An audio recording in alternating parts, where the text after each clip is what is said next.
Agnivarnam tapasa jwalantim vairochanim karmafaleshu jushtam Durgam devigam sharanamaham prapadye sutarasitarase namaha. Om. I take refuge in the goddess Durga, fiery in her luster and radiant with ardency, who is the power of the Supreme, manifest in diverse forms, residing in action and their results. O thou skilled in deliverance, you steer us expertly across difficulties. Salutations to thee. Stiti rupena ya kritsna metat vyapyastita jagat namastasyai namastasyai namastasyai namo namaha. Salutations again and again to her who, pervading the entire world, abides in the form of consciousness. Ya Devi Sarva Bhuteshu Matrirupena Samstita Namastasyai Namastasyai Namastasyai Namo Namaha. Ya Devi Sarva Bhuteshu Shantirupena Samstita Namastasyai Namastasyai Namastasyai Namo Namaha. Ya Devi Sarva Bhuteshu Shakti Rupena Samstita Namastasyai Namastasyai Namastasyai Namo Namaha. Salutations to the goddess who dwells in all beings as Mother. Salutations to her again and again. Salutations to that goddess who dwells in all beings in the form of peace. Salutations to her again and again. Salutations to that goddess who dwells in all beings as power. Salutations to her again and again. Good morning, everyone. Welcome to Ramakrishna Monastery. Today, we have a very important topic. Emotional, why not? We have seen all these pictures and symbols of a power who represent in all of us something very deep. The topic today is Mother. Just like that, Mother. And when I say Mother, the meaning, the principle behind, and everything that is related to that word comes to you.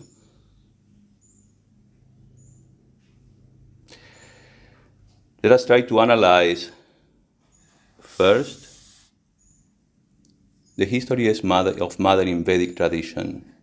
We are now celebrating Durga Puja. We are honoring a God as Mother in India. Today, I think this is Saptami, 7th day. And so I need you to understand a little bit of the history of that ritual.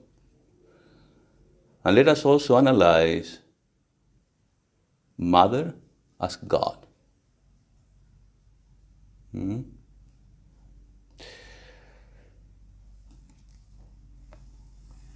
The word Mother represents so many things to us. Personally, I have noticed that in most cultures, Mother is where we take refuge, where we feel safe, secure, powerful, and where we experience peace and love. There is no doubt that our Mother is everything to us. the love of a mother is the highest manifestation of the purest divine love we can experience in this human body. It must be for this reason, and this is me thinking, that it is said that the experience of God is experienced as mother's love. God's experience, we all experience it if we are fortunate enough, as mother's love, so overwhelming.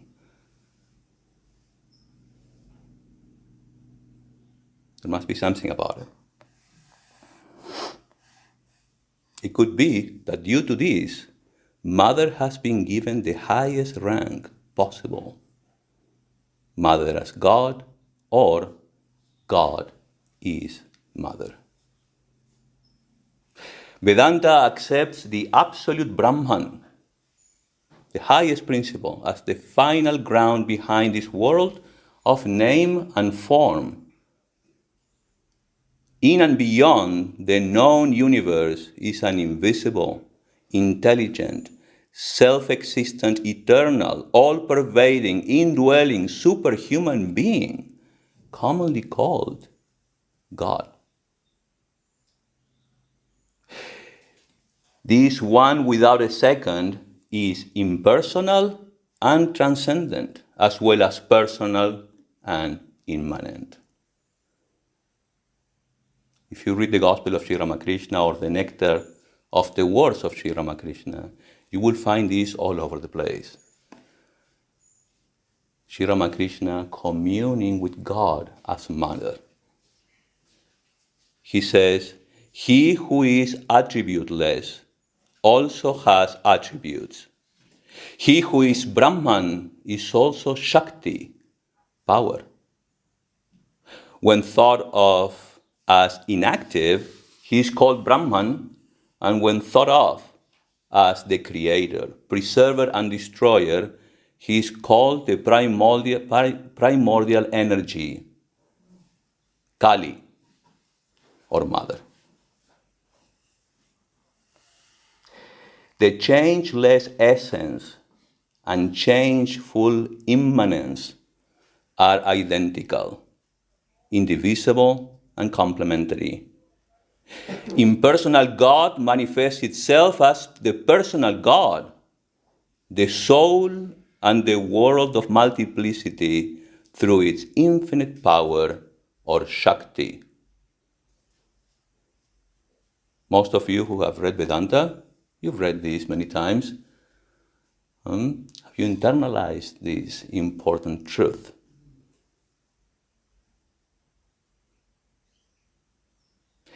Again, Sri Ramakrishna says, Brahman and Shakti are identical. If you accept the one, you must accept the other. It is like fire and its power to burn. If you see the fire, you must recognize its power to burn also. You cannot think of fire without its power to burn, nor can you think of the power to burn without fire. You cannot conceive the sun's rays without the sun, nor can you conceive of the sun without its rays. You cannot think of milk without its whiteness. And again, you cannot think of the whiteness without the milk.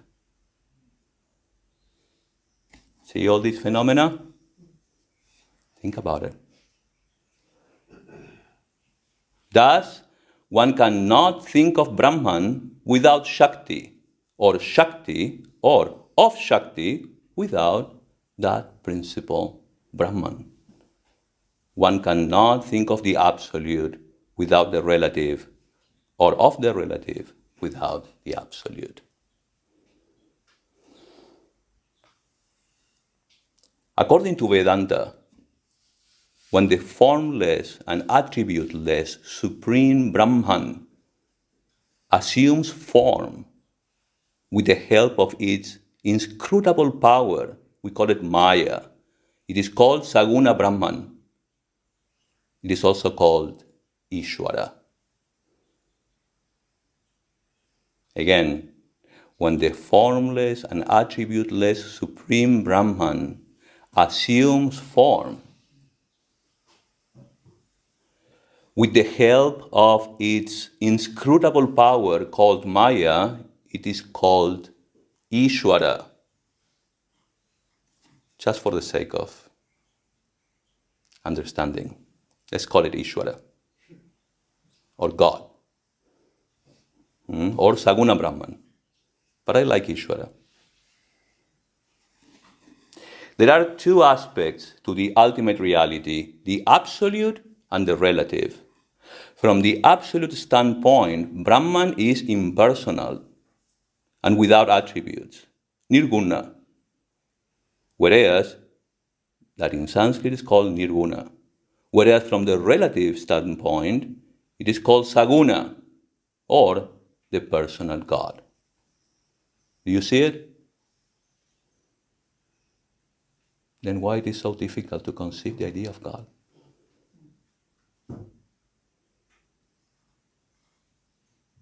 The conception of mother as a goddess goes way back, possibly to the most ancient book in the world. It's called the Vedas. Yes. Even in the Vedas, mother was present. In the Rig Veda, we find goddess Aditi, the mother of gods. In the Taittiriya Aranyaka, we find one of the most beautiful hymns in the Vedas called Durga Suktam, where Agni, or fire, is conceived as the divine mother Durga. We just heard a few lines in the opening of this famous hymn. In the Upanishads, that is the end of the Vedas, also called Veda Anta, we find in the Mundaka Upanishad speaking of the 7 female powers, which are personifications in the sacrificial fire, which is the representation of God. In the Shvetashvatara Upanishad, the Shvetashvatara Upanishad refers to the innate power of the Supreme, concealed by its own nature. But it is only in the Puranas and in the Tantras that the concept of Shakti, or power, as mother goddess, attained a remarkable development. Now, I'm telling you all this so that you understand that in our traditions, we are monks from this monastic order that is coming from India, and we entertain the idea of God as mother. And you've been coming here for a while now. You might have read a lot, and I'm happy to see that many of you have accepted that idea. Not for me. I'm just happy because I just feel the same way. I've noticed that I was born in South America.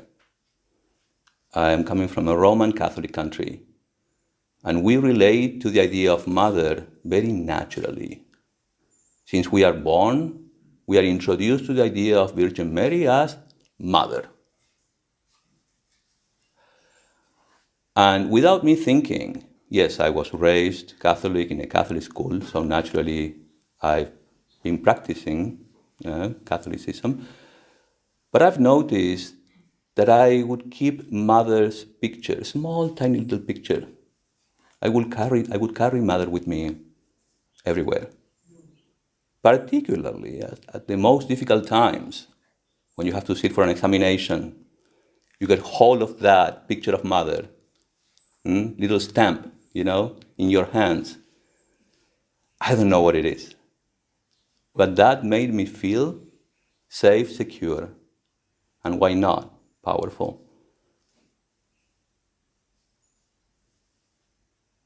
And I've noticed, I lived in India for a while, same thing goes there.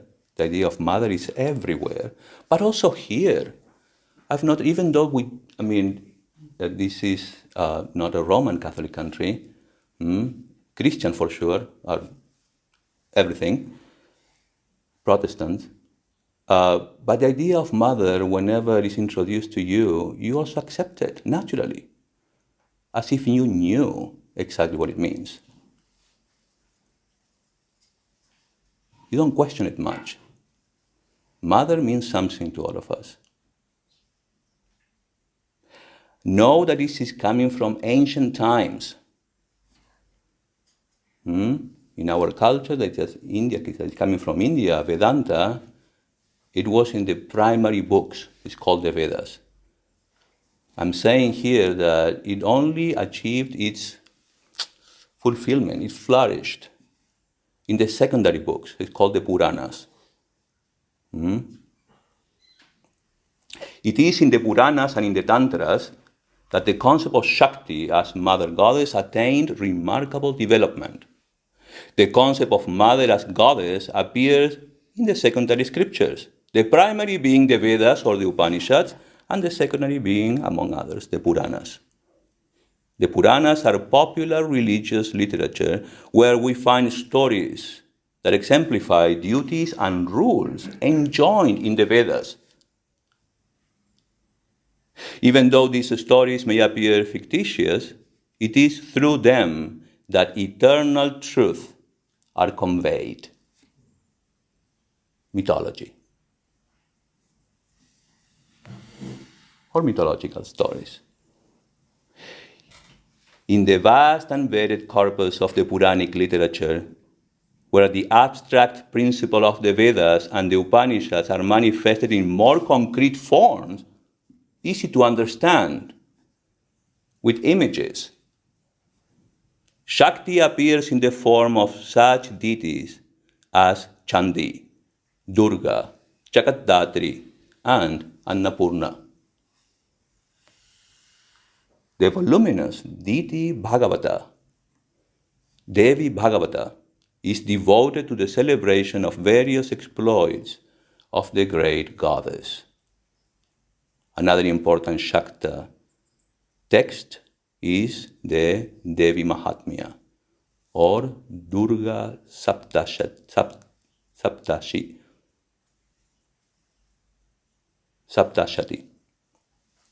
also known popularly as the Chandi.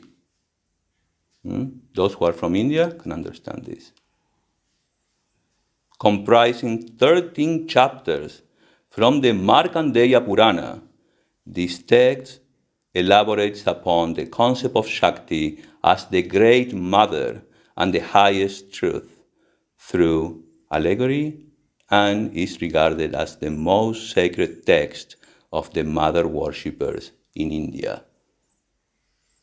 Even here I have seen many people, Americans, chanting the Chandi, which is beautiful actually.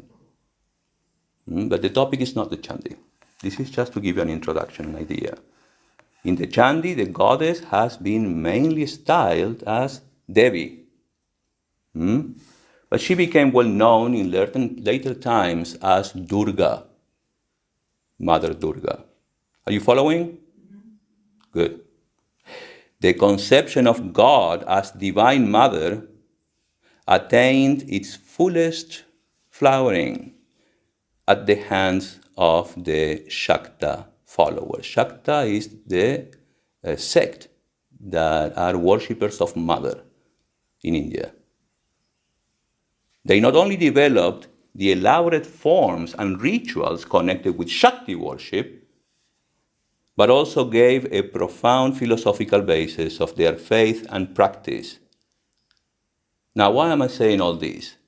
Because it's all a mix today. We don't know where this is coming from.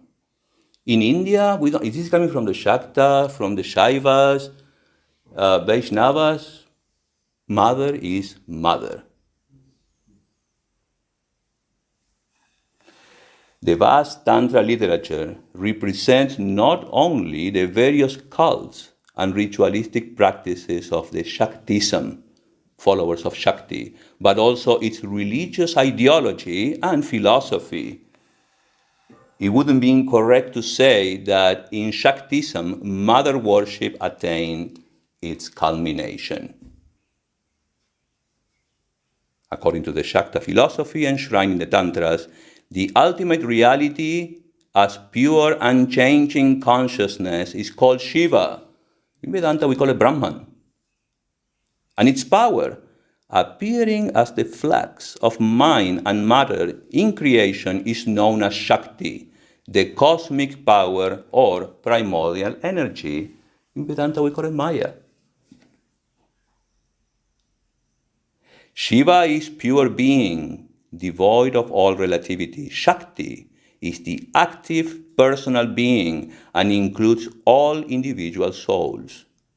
Shakti is the absolute personified consciousness that becomes a subject and also passes over into its opposite, the non-self or the object. If Shiva is Chit, consciousness, Shakti is Chitti Shakti, Chit Shakti, the formative energy of consciousness. Do you understand? Now, why I'm using these words, I already explained in Vedantic words the concept of Brahman as absolute and relative Shakti or Maya. Know that the same concept is in other traditions with slight differences, but they complement each other. Because in reality, we're all here practicing, many of us, the worship of Mother. I find myself all the time saying, Jai Ma, glory to Mother. No, it's it's already part of our tradition to say that, to greet each other. The Tantras also speak of three states of the Divine Mother. Para, the transcendental, which is beyond mental categories. Shukshma, the subtle, which is embodied in the mantra. And Sthula, or gross, which is the form she takes to guide and help devotees who worship her and meditate upon her. All these forms we've seen in the opening. The Divine Mother can assume various forms to meet the spiritual needs of devotees. Now that we have an idea of the evolution of Mother as goddess and Shakti power, I hope you followed me. Let us try to analyze what she represents to us. Our concept of God. Are you ready? Not easy, but let us try to reason together. Okay? I hope I don't make you feel uncomfortable. We find that the concept of God differs from person to person and from religion to religion. If there is a God, why is there so much difference in how people view that God? The truth is that God is one being whom we don't know and yet whom we cannot but say something about him all the time. We don't know him, yet it's in our language all the time. God, God, help me. And sometimes we say something else, not permitted. Thus, people have different concepts of God. Even the person who says, I don't believe in God, is only dismissing his concept of God. What do we dismiss? Conceptions and ideas of God. If you ask somebody which God he's talking about, he will say, the God who sits in heaven and keeps dropping planets and suns. I don't believe in that God who sits in heaven. Even the person who dismisses God is only dismissing his own concept of God. But whether dismissed or not, one always have some concept of God. This is not. whether you want to admit it or not, we all agree on one thing. Whatever that God is the highest thought we as human beings can conceive with our human minds. Is it true? That's our common ground, thank God.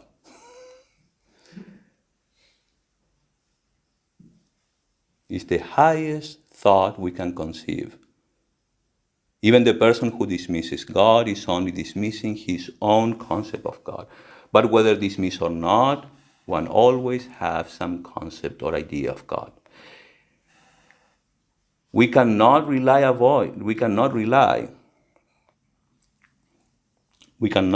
the question, what is God?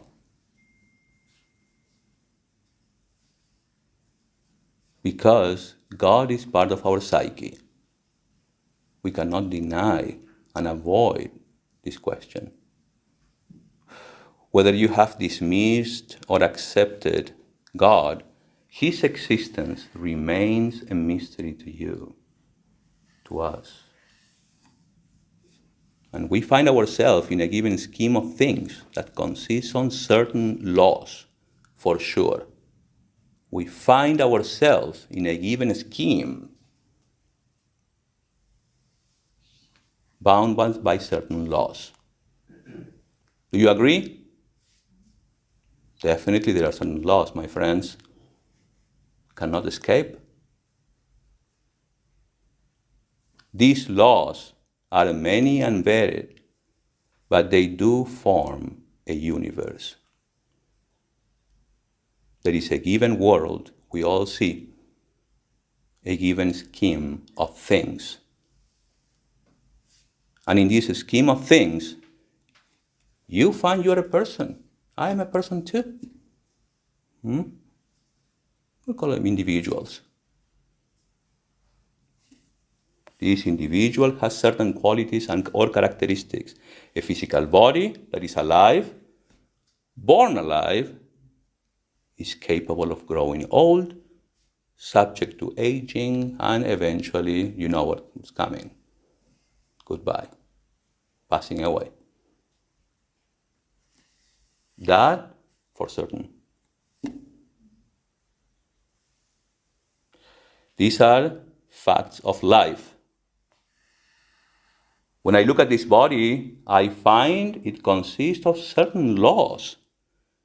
The body is caused by and is subject to certain biological laws.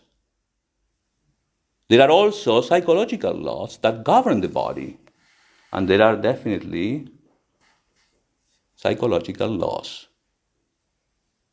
These are governing, for example, governing the ability to remember or to recall, to know and not to know.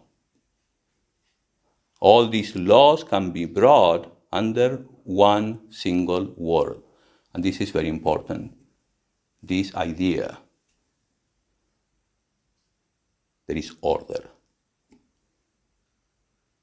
There is order. Whether we like it or not, there is order. There is a physical order outside, a biological order, a physiological order, a psychological order, and there is an intellectual or epistemological order as well. All these constitute a huge order that is given to us. We don't know much about it. It is what it is. Within this order, we have certain freedom. As human beings, we are empowered with freedom to desire, a freedom to will, which in other words is called free will. And we have the freedom to act, we do, to accomplish. That's been given to us. In this order, we have the power to know and explore, research. Those who like to study, for example. All these are given to us, the seat of emotion, the faculty of knowing, our sense organs, in order for me to see this world as well as I do. My physical body, mind, sense complex is implied by, is part of this given universe.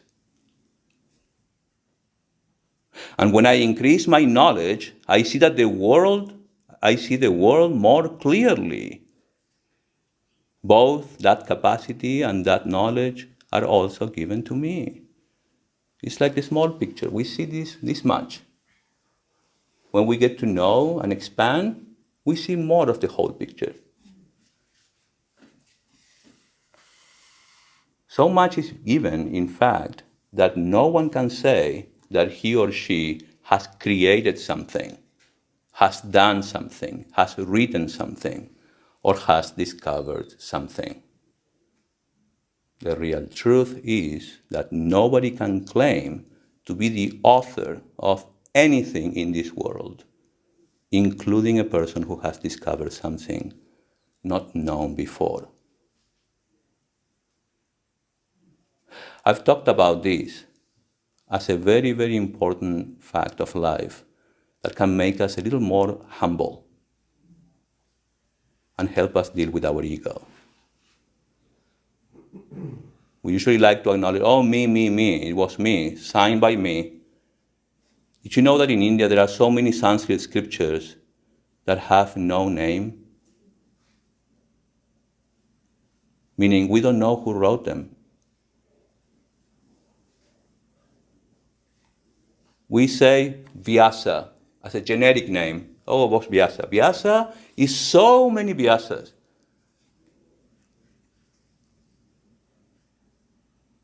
There are many masterpieces, meaning paintings, that carry no name, no signature.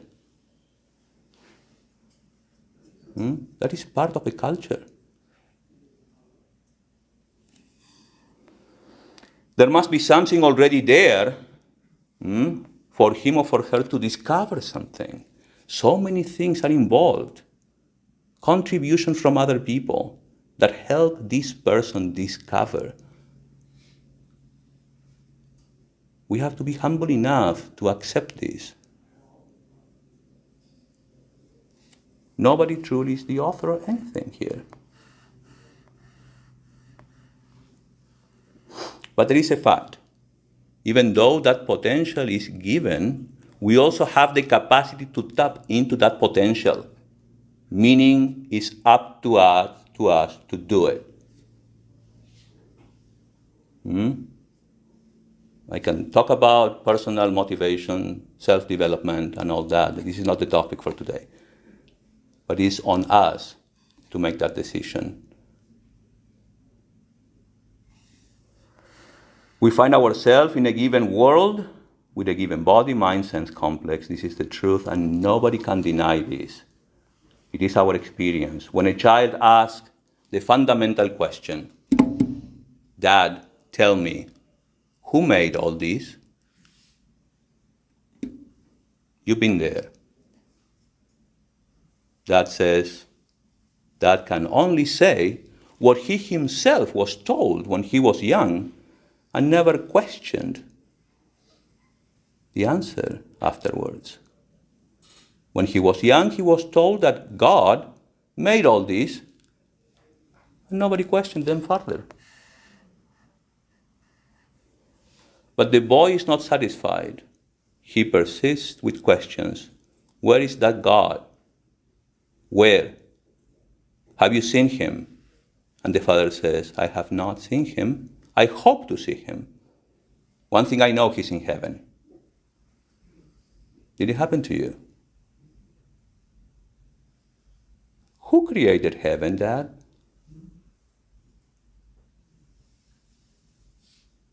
That gets a little serious now. Says, God. God created heaven.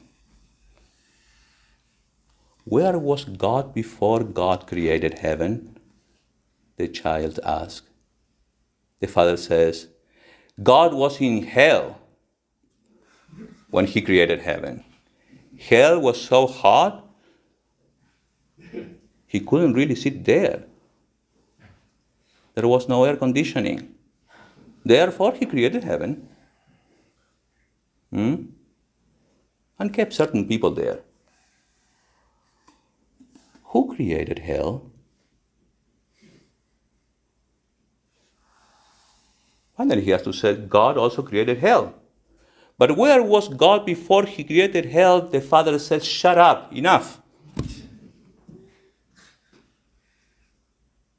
That's us. The truth is that our minds cannot easily give up the questioning. I remember when as a kid, I was shunned from asking questions. That was me, actually. I was told, oh, you're grown enough to be asking so many questions. I was only 6 or 7 years old. Possibly I was grown enough. Can imagine. But since we are that young, we are encouraged to don't think too much. Stop inquiring. Wrong. We lost that capacity.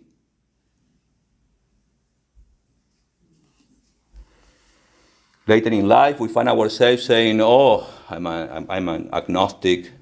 I don't say the word God. Just don't say that. We archive the topic, but the truth is that it remains in the background, somewhere suspended. There are so many things going on here in this world. We are so busy to think about these things. The question, however, is never given up. Maybe that's the reason why you are here today. Do you know why?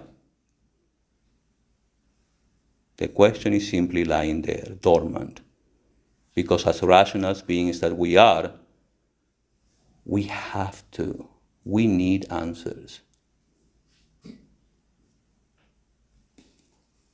And we can never dismiss our own reason.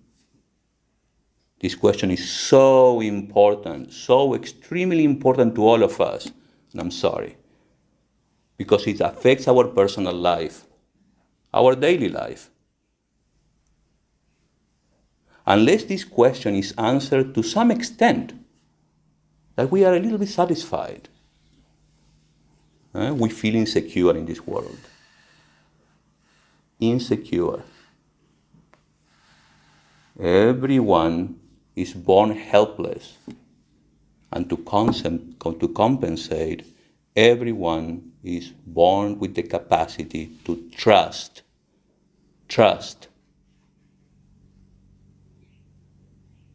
A baby does not have to distrust or mistrust. The baby is total trust. He can't help it. If you are helpless, you need to seek help. That is an intelligent thing to do. And when somebody offers help, you need to be able to trust that person. True? If somebody offers help, but you don't trust him at all, then what will be the result? A baby is born helpless, and therefore it needs to trust. It trusts totally. But what happens to the baby as he grows? Slowly starts losing the trust.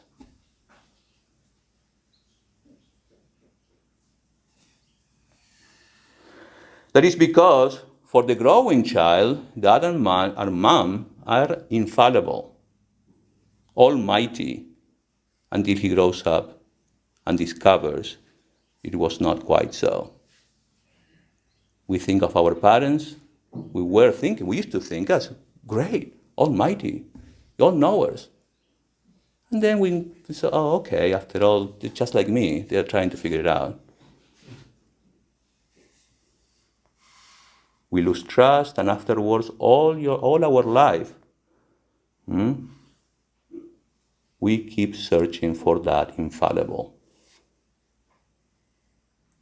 True? Desperately. The problem is, who is that infallible? Apparently God.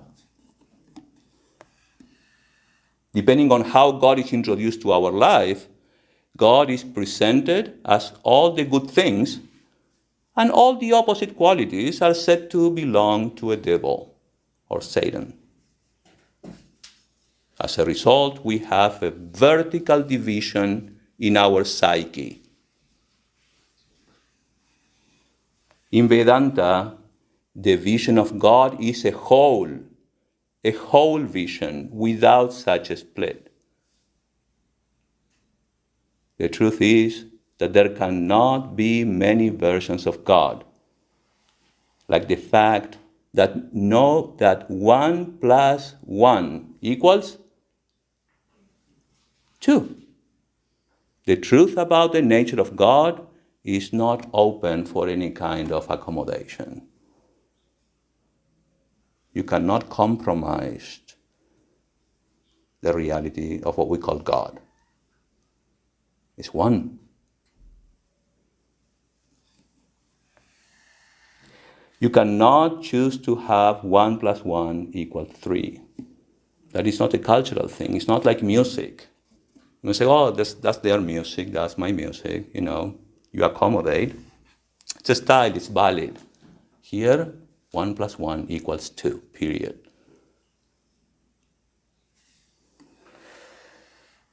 You can't say in my country, in my culture, 1 plus 1 equals 3 or 4. So, in the same way, there is not such option about the truth of God. If God is a reality, then definitely I have to discover that reality. The Vedas tells us all these, whatever exists, whatever moves in this world is covered, pervaded by that Ishvara I introduced to you before. Is covered by that one without a second Ishvara. Om Ishavashyamidam sarvam yatkincha chakatyam chagat. All that is here is Ishvara. Is the opening sentence of the Isha Upanishad. Therefore, in Vedic culture, we are advised for our own sanity to look at all that is here as one thing and one thing only, Ishvara.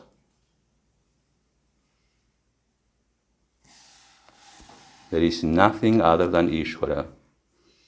The Veda is not saying that there is one God. It says there is only God.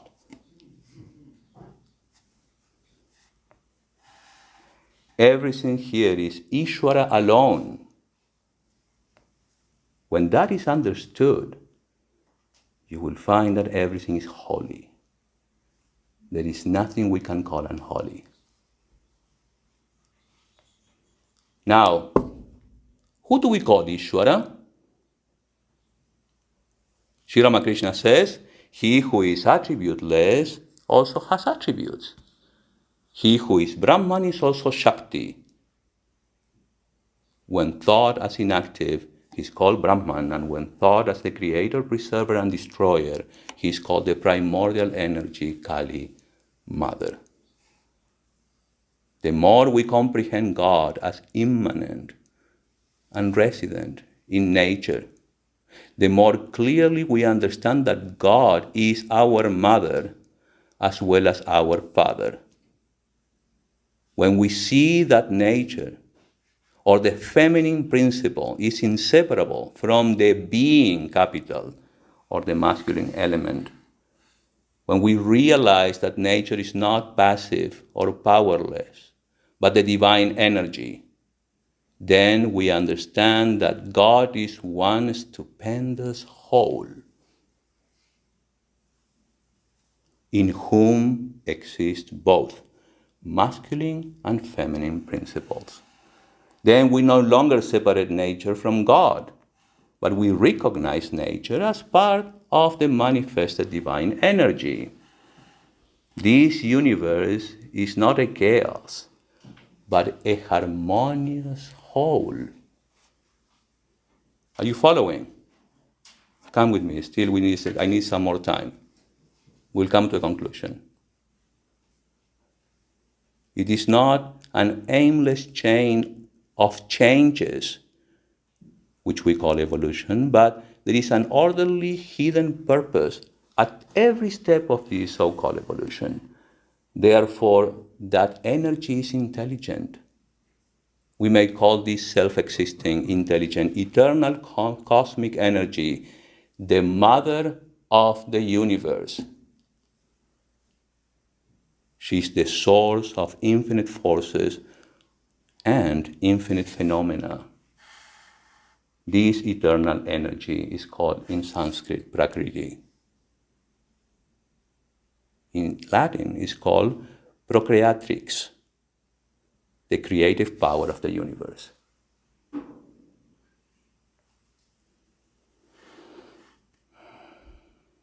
Thou art the para prakriti, or the divine energy of the Supreme Being.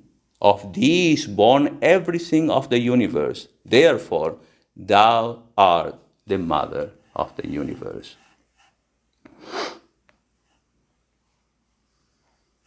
Who can live for a moment if that eternal energy ceases to manifest? All our mental and physical activity depends on her. She's doing whatever she chooses to do. She's independent, obeys none. She's the producer of every event that occurs in the universe. She makes one appear good, spiritual, or divine, while it is she who makes another appear as wicked and sinful. It is through her power we perform virtuous deeds or commit sinful acts. But she is beyond good and evil, beyond virtue and vice.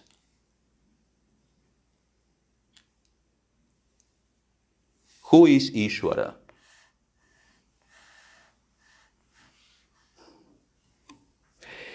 The Divine Mother is the personal God, the same as Ishvara in Sanskrit. By now you should have come to this conclusion. My dear friends, God is Mother.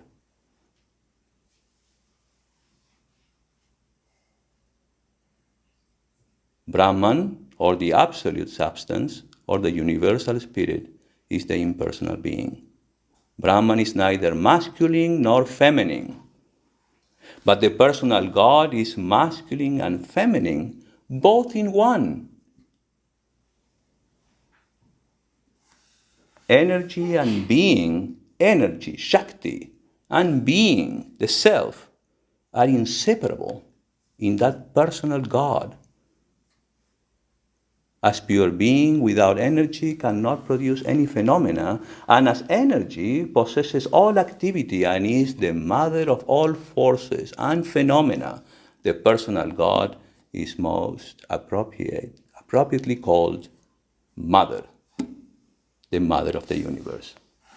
As fire and its burning power or heat are inseparable, so being, capital B, and energy are inseparable and are one. We are coming to the conclusion. We are given the faculty of choice. Whether we are here on our own and keep running away, trying to figure this out, scared, insecure, or we accept Ishvara. It's our call. We accept Mother and period. The more we accept Ishvara in our life, the more order there will be. order. The outside world also is pervaded by order. Everyone is pervaded by order. Everyone's behaviors, values, attitudes, all of them are but expressions of their background. And the order is the connection between the expression and the background. Thus, the more we appreciate the order, which is universal, the more we recognize that Ishvara, he, she, mother, knows better.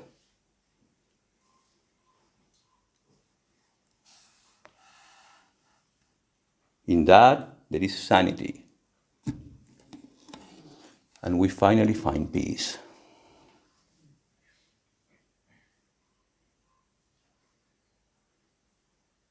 We can accept ourselves with our goods and bads. How can anyone be secure and relaxed without accepting this power?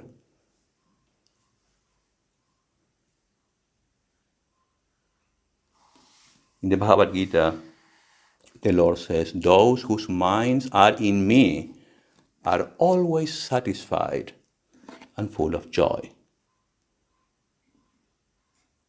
Set your mind on me, the Lord says. Be one whose mind is in me. And I will take care of everything else. You don't have to worry. Just work and live in me. Accept me. Now in the Gita we find Krishna,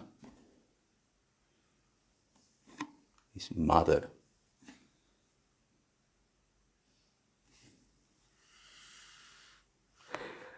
Bring more Ishvara to your life, for in truth you are never away from that Ishvara that makes you relax and trust, because the one thing that is infallible is the order. You can trust only this order of things in you and outside you, because only this order, this power behind this order is infallible.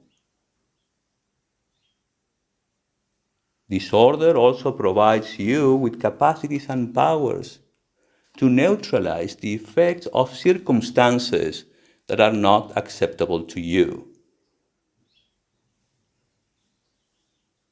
It's your choice. We have the freedom to choose. What do we choose? Therefore, surrender. Surrender. Surrender to Mother. She knows better of this order. This order. Like a child surrenders his or her mother.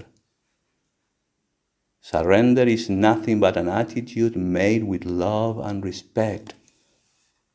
Surrender is an attitude where we accept there is a higher power with faith and sincerity, without forgetting for a moment that we are nothing but instruments in her hands. And all she expects from us is that we behave selflessly.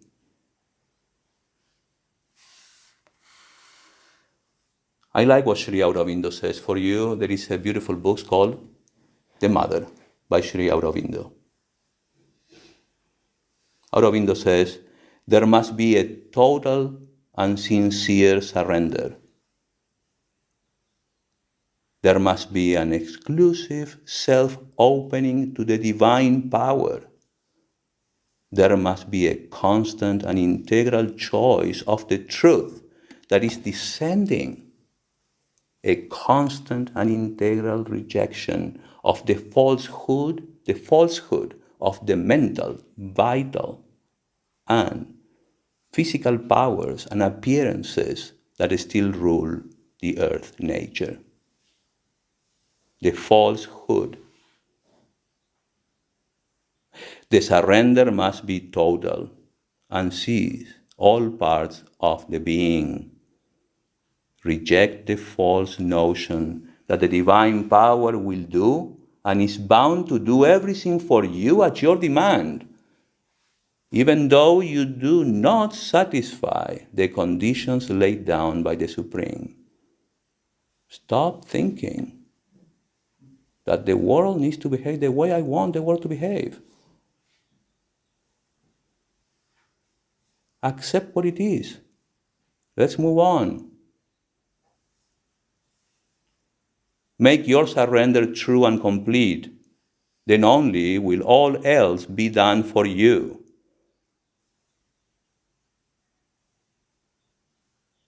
Make your surrender true and complete. The Supreme demands your surrender to her, but does not impose it.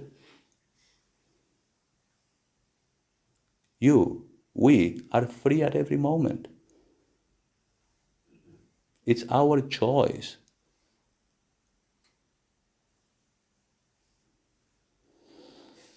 Sri Ramakrishna says, not I, thou art knowledge absolute. Thou, I am the machine, and thou art the operator. And I'm going to close with this. Swami Dhyanayogananda, a direct disciple of Sri Ramakrishna, one of those 16 that you see in that portrait. Swami Dhyanayogananda, I love this. He says, last of all will come self-surrender. Then we shall be able to give ourselves up to the Mother. If misery comes, welcome. If happiness comes, welcome. Then, when we come up to this love, all crooked things shall be straight. There will be the same side for the Brahmin, for the pariah, and for the dog. Until we love the universe with same-sidedness, with impartial, undying love, we are missing again and again. Until we love the universe with same-sidedness, with impartial, undying love, we are missing again and again. But then all will have vanished, and we shall see in all the same infinite, in all the same eternal Mother.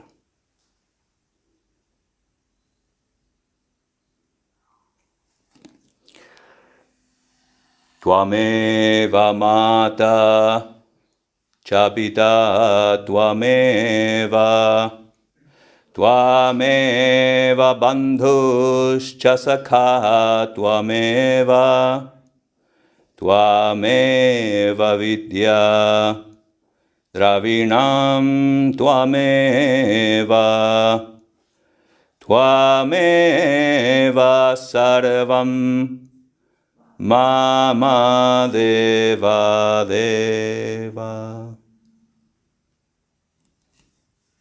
You truly are my mother, and you truly are my father. You truly are my relative, and you truly are my friend. You truly are my knowledge, and you truly are my wealth. You truly are my all in all, my God of gods. Thank you.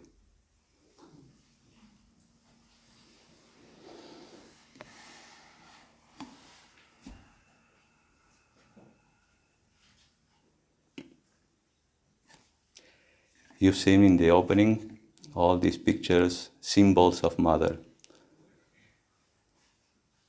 Did you feel anything? Did you feel something familiar? Not in the picture, in your feeling, in your heart. There must be something about it.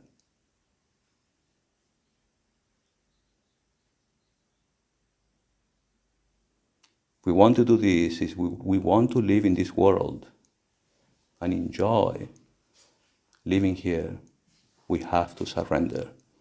We have to accept. There is definitely a higher power. Today, we are honoring him or her by the word mother. Our mother.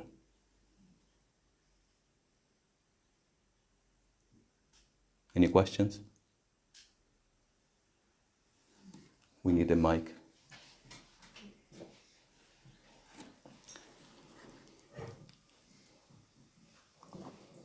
Yes, thank you, Swami D. Appreciate it very much. Beautiful. Really beautiful, emotional. I just think as you go along in our lives, as being babies, and we always look at our mother. You have to look at your mother as you go, being raised, mother and father, and then essentially overall, mother and father, all above all. And I kind of looked at what your story was. Well, the question basically is, have we created our own hell and our own heaven, our own good, our own bad? But as a result of being born into the world, we're complete innocents that I see in the world. In children, babies, people, the elderly, whatever in life as I go through, men, women, children. I see all of it, but I also see as mother and father raised their child. They had to play little games, with the kids, oh, come on, don't you remember today we're getting up, we're going here, and they have to make up little stories as they go along. And it's like, it's Maya, basically. And it's not they're trying to lie or anything like that, or be deceitful or anything, but it is kind of a reason of what it is, what it seems that it is. So as we go along in life, we have to, we go through all these things, and as we go, whatever our perception is within us now, within me now, I try and stay within. I know about going outward a lot, and that's, I want to stay inside and within me, but I think that's just a great learning. This lecture is just a beautiful learning. Wonderful. Thank you for sharing, Dave. You're welcome. So, how we created our own good, our own bad. I don't know what your answer is going to be, but, that's it. Thank you. Was that a question? Have we created our own good and bad? The moment we believe ourselves to be individuals, away from mother, yeah.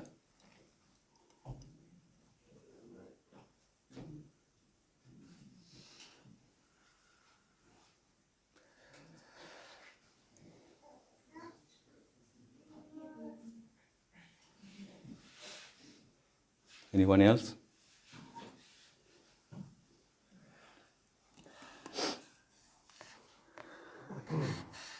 Mm-hmm.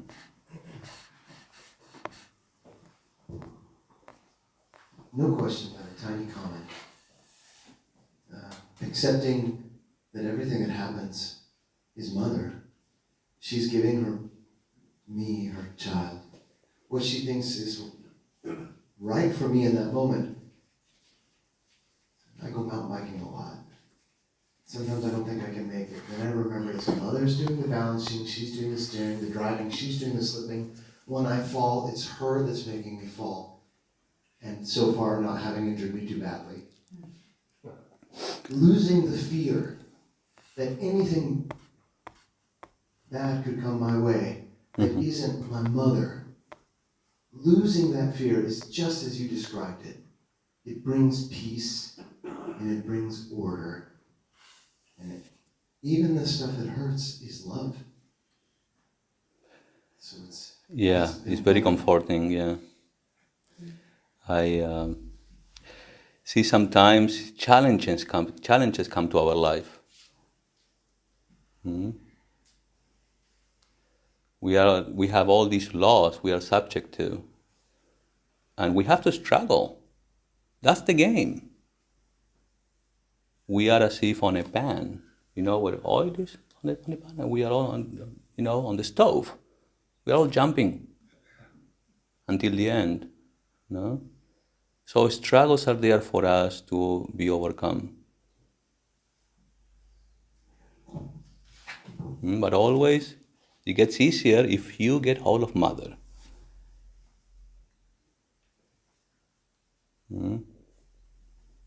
You get all the strength, all that Shakti, all that trust.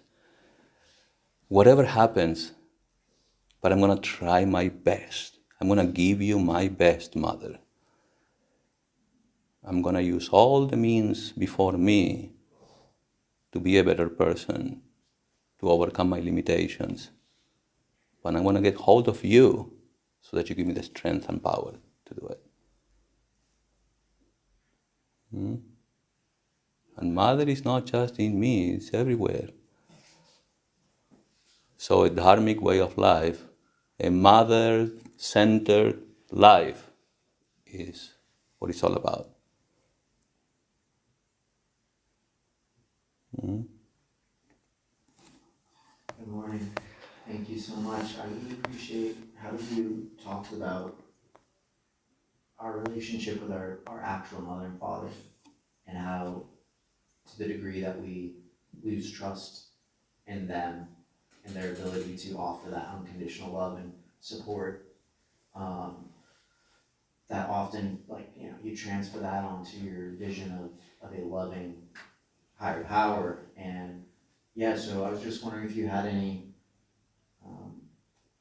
thoughts on how to divorce the conceptual, like if the word mother brings about not good feelings, not open, unconditional, how you would learn to divorce that from your psyche and get a relationship with this universal divine mother. Well, what happens is when you accept this Mother being all around us, we learn to accept that we all have our limitations and our struggles here in this very life. Even our own parents, they tried their best. They were not born being perfect parents. We don't know the circumstances and everything they had to go through. So we become compassionate. We express compassion. We forgive. We don't expect. We simply love. We give the best. That's how you make peace with it.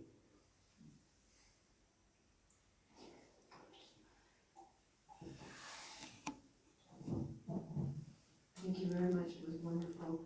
I was listening to an interview, and this one woman was writing, was talking about mother and the struggles with mother if you happen to not have a good relationship with mother as a child. And her response was that mother was loving her, but not in the way she wanted mother to love her.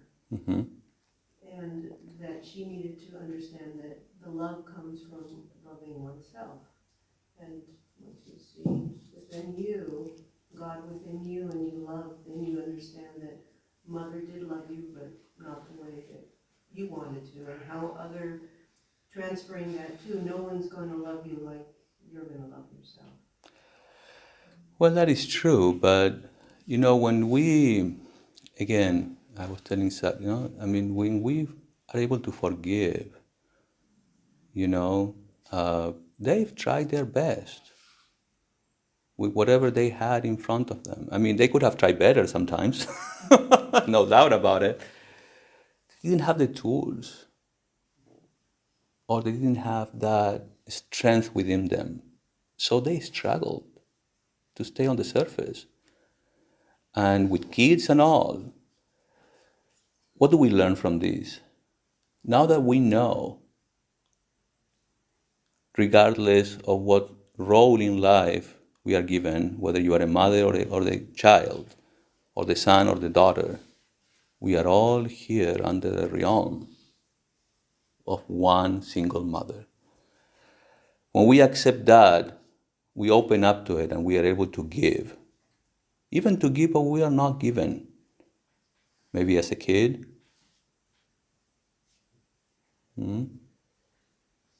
and give to others. Open up to that love. And just simply give. That also gave it to me to thinking that I am making my physical mother a conditional love. And I'm putting up barriers to the love that's coming to me. I'm just defining how I want it to come to myself. The problem is with me, I'm the barrier.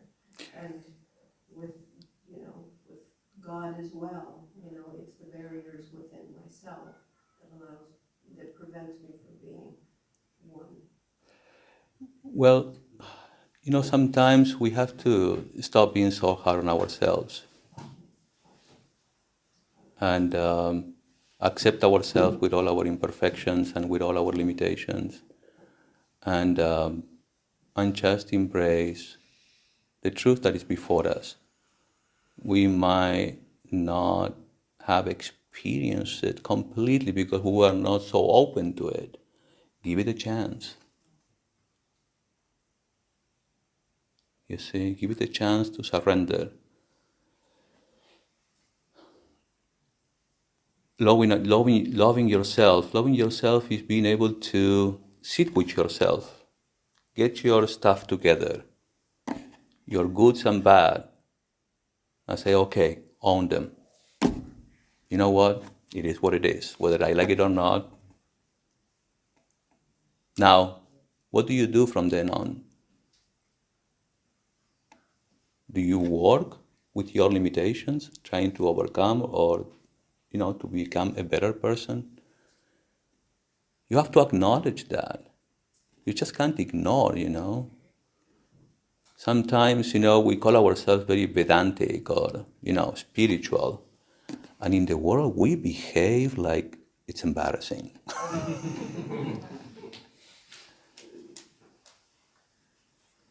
So we have to be coherent with what we read, what we preach. I believe that is the love that is required. The love to accept ourselves the way we are here and now. But from then on, what do I do with all the tools that are in front of me to become a better person and to be able to open up and to give love, even the love that I wasn't given, to others? Let me just share something with you. One of the mic is open, yeah. One of the, I've done many things in my life when it comes to work, but the most beautiful work experience that I ever had was to serve human beings closely.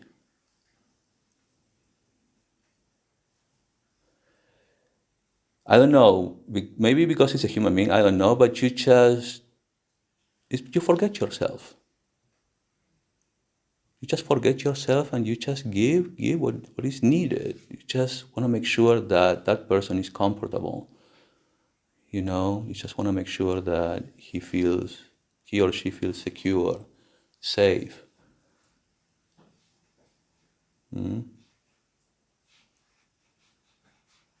To me, that is not just a great experience, but if you let go, and simply observe what is happening within you when you do that unselfishly, you might tend to think that, oh my God, am I not having some kind of epiphany here? Because you know what? I feel great. Even though I'm busy, I'm tired, and this and that, I just feel great just to be able to give. And sometimes we get attached to it. Sometimes we don't want our dear family members or loved ones to go. We got addicted to that love, but the love is coming from within you. It's always coming from within. Even when you fall in love with somebody, the external circumstances trigger that self within you, your true nature of love, and comes out and flows. And then you might believe, oh, I'm in love with somebody. That somebody is nothing that provokes, that triggers that within you. It's your own love. It's our own self, capital self, our own being.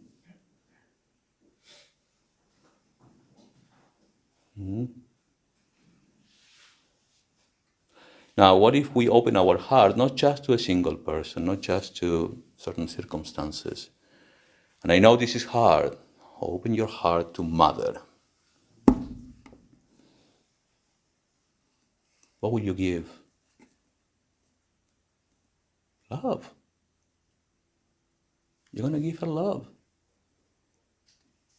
In paying attention how you cook, how you sweep the floor, how you work in the computer, how you do this and you that, you take care of your kids, you take the kids to school, even when you complain. Just give your best to Mother. That's the secret. And when you do that, when you give your best, you become, as a result, very efficient in life. You might even find yourself to be like, oh my God, am I successful? Like, wealth is coming to me, or the right people is coming to me, because you are giving your best. In your attitude, with your attitude, how you say things, how you express yourself, how you do things.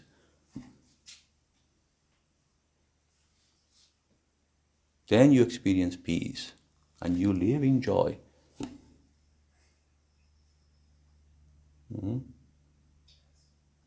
All these spiritual practices, yogas, again, they are all means for you to stay calm, to remember, I have a mother.